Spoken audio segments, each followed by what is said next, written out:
अरे बच्चों, वेलकम। आज हम प्रोबेबिलिटी का एक सुपर इम्पोर्टेंट और सुपर इजी टॉपिक करने वाले हैं, इंडिपेंडेंट इवेंट्स। टेंशन मत लो, ये बोर्ड एग्जाम्स के लिए बहुत सिंपल बना देंगे। Okay, let's dive into this. पहले एक सिंपल सवाल से स्टार्ट करते हैं। सोचो, तुम YouTube पे कोई वीडियो देख रहे हो। क्या उससे तुम्हारी WhatsApp पे मैसेज आने की प्रोबेबिलिटी चेंज होती है? बिल्कुल नहीं। दोनों इवेंट्स का आपस में कोई कनेक्शन है ही नहीं। And that's it. यही कॉन्सेप्ट है इंडिपेंडेंट इवेंट्स का। एक इवेंट के होने से दूसरे इवेंट की प्रोबेबिलिटी पर कोई फर्क नहीं पड़ता। मैथमेटिकली इसका मतलब है कि probability of E given F is just the probability of E। F के होने से E को कोई फर्क नहीं पड़ा। इजी है ना? तो चलिए आगे बढ़ते हैं। अब इस कॉन्सेप्ट को चेक करने के लिए एक गोल्डन रूल है। ये तुम्हारा मेन वेपन है इस टॉपिक के लिए। Now what's really interesting here is, बस ये सिंपल सा फॉर्मूला। अगर दो इवेंट्स E और F के इंटरसेक्शन की प्रोबेबिलिटी उनकी इंडिविजुअल प्रोबेबिलिटीज के प्रोडक्ट के बराबर है तो वो इवेंट्स इंडिपेंडेंट है। बस इतना ही है।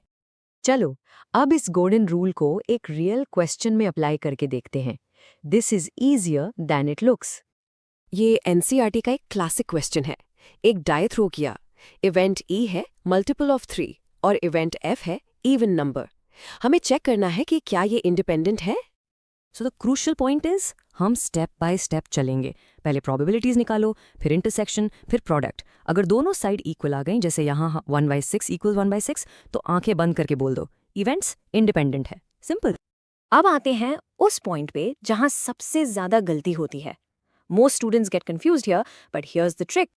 बहुत से स्टूडेंट्स सोचते हैं कि ये दोनों सेम है, बट बिल्कुल नहीं। इनमें जमीन आसमान का फर्क है। एंड दिस ब्रिलियंटली इलिस्ट्रेट्स इंडिपेंडेंट का मतलब है नो इफेक्ट, एक दूसरे पे कोई असर नहीं। म्यूचुअली एक्सक्लूसिव का मतलब है कैनॉट हैपन टुगेदर। याद रखो, अगर दो इवेंट्स इंडिपेंडेंट हैं और उनकी प्रोबेबिलिटी 0 नहीं है तो वो म्यूचुअली एक्सक्लूसिव हो ही नहीं सकते, क्योंकि इंडिपेंडेंट होने के लिए उनका इंटरसेक्शन नॉन जीरो होना चाहिए। चलो अब मैं तुम्हें इंडिपेंडेंस की एक सुपर पावर दिखाता हूँ, एक स्पेशल टाइप के क्वेश्चन को सॉल्व करने का एक जबरदस्त शॉर्टकट। ये क्वेश्चन देखो, एक डाई को 3 बार टॉस किया, एटलीस्ट 1 ऑड नंबर की प्रोबेबिलिटी क्या है। अब इसको सॉल्व करने के 2 तरीके हैं। एक है लंबा रास्ता, 1 ऑड्स 2 ऑड्स 3 ऑड्स सबके केस बनाओ, और दूसरा है स्मार्ट शॉर्टकट, कॉम्प्लीमेंट का यूज करके। और हम ऑफ कोर्स शॉर्टकट यूज करेंगे। So the crucial point is, at least 1 का ऑपोजिट होता है नन।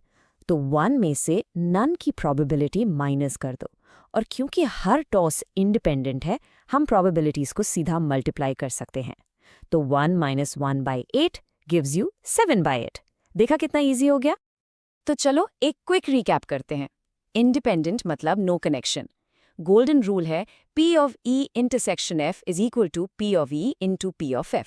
ये म्यूचुअली एक्सक्लूसिव से बिल्कुल अलग है। और एटलीस्ट 1 वाले क्वेश्चंस के लिए हमेशा 1 माइनस नन वाला शॉर्टकट यूज करो। You're doing great. ये टॉपिक अब तुम्हारी मुट्ठी में है। Just practice a few more questions and you will be a master. All the best!